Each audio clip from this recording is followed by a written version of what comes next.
Howdy ho, neighbor-o. Haddle, haddle, haddle, haddle, haddle, haddle. There are a plethora of abilities to choose from, but a character may not be able to equip every type of ability out there. To check out what abilities a character may use, be sure to take a look at the character's usable tab as shown here.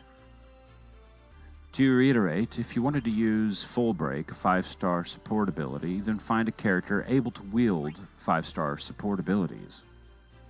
There are several types of abilities to choose from as well. Most common are healing, buffs, debuffs, and elemental damage.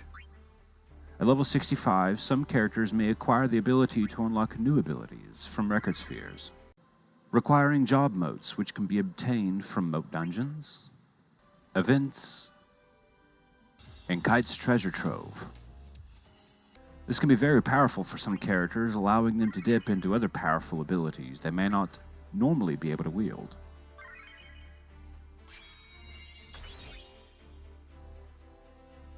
Abilities are crafted using orbs, crystals, record rubies, and for the overpowered hero abilities, motes and sapphires. First off, for 1-star to 5-star abilities, we simply need its respective orbs. An example, in order to craft a 4-star ability Wrath, we need 5 4-star power orbs and 8 4-star power orbs. These can be obtained from nearly every dungeon, especially power-up dungeons, Geishel greens, login bonuses, and even crafted using lower rarity orbs for higher rarity. Once an ability has been crafted,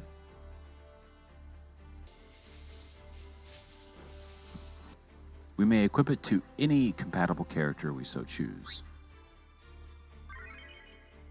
Save the hero abilities, which are equipable only by the character that's unlocked it.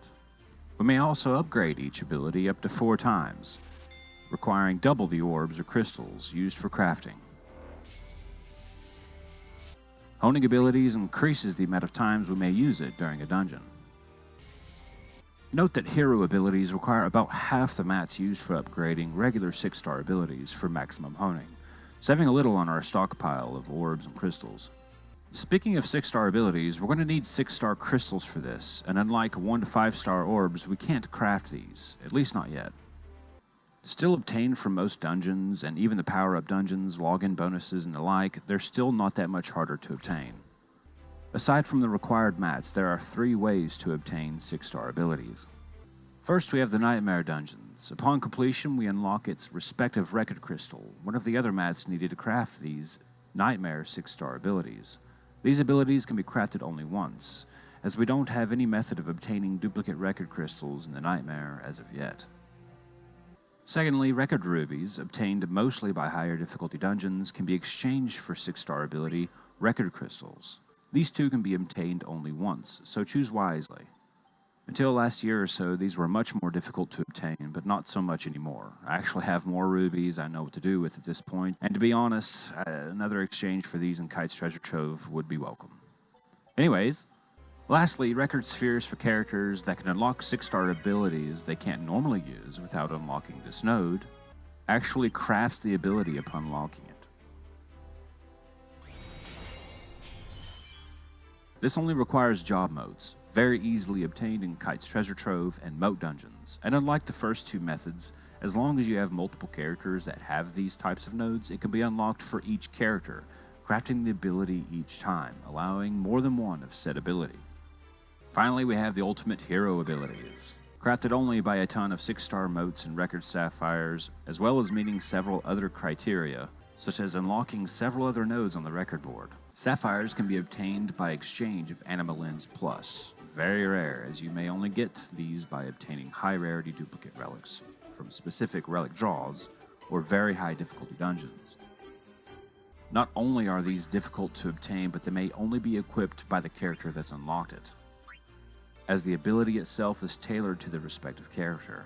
Still, these are the best of the best, and once you get to where you can obtain one of these badass abilities, be mindful. They are severely limited, at least for now, until they come up with 8-star abilities that require our firstborn.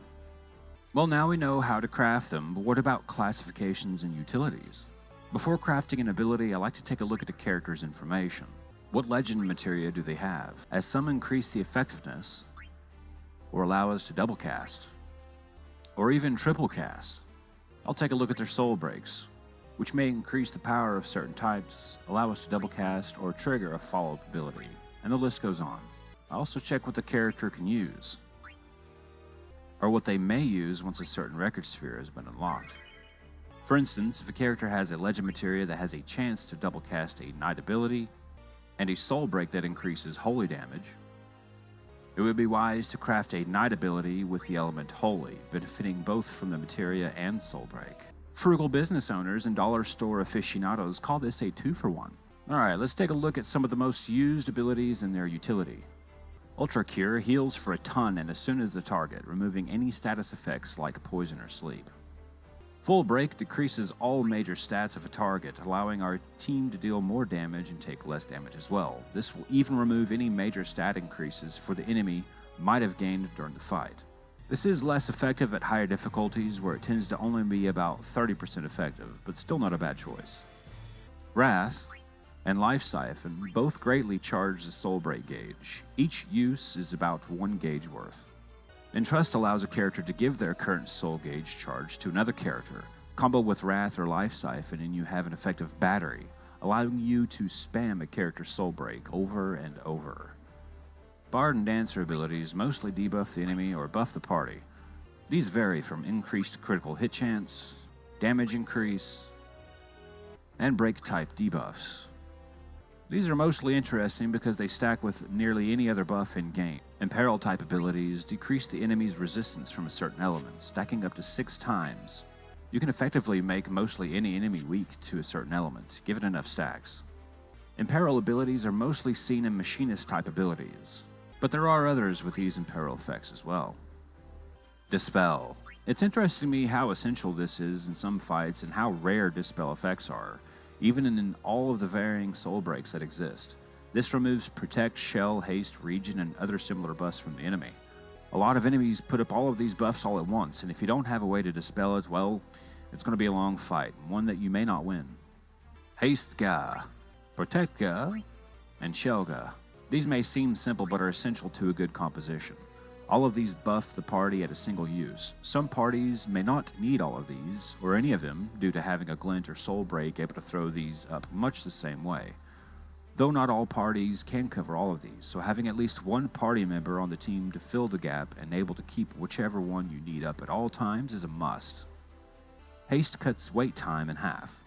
Protect halves physical damage you receive, and Shell halves magical damage you receive. Haste is wanted 100% of the time. Protect and Shell will depend on the fight and what types of damage the enemy does. Just be sure to check the boss's info. If you have soul breaks or glints and the like that keep these buffs up, then you don't need these abilities. Just make sure that is the case before dropping one in place of something else. Other than that, it's all about what the party or character is tailored to. For instance, Tyro is a great supported character that supplies a ton of buffs for the party, but you may have 2 characters better at dealing damage and supplying some of the essential buffs more appropriate for whatever party you're building. Or maybe the enemy is weak to a certain element and you need some imperils and ways to deal with that type of damage. Nonetheless, take the time to look at what you need and go from there. I hope this has helped, and if I didn't cover something in this video, please be sure to check out my other guides, as it may have already been covered. And if it hasn't, or if you'd like to add on to what has already been covered, be sure to let us know in the comments. More guides are on the way, so stay tuned. Bye!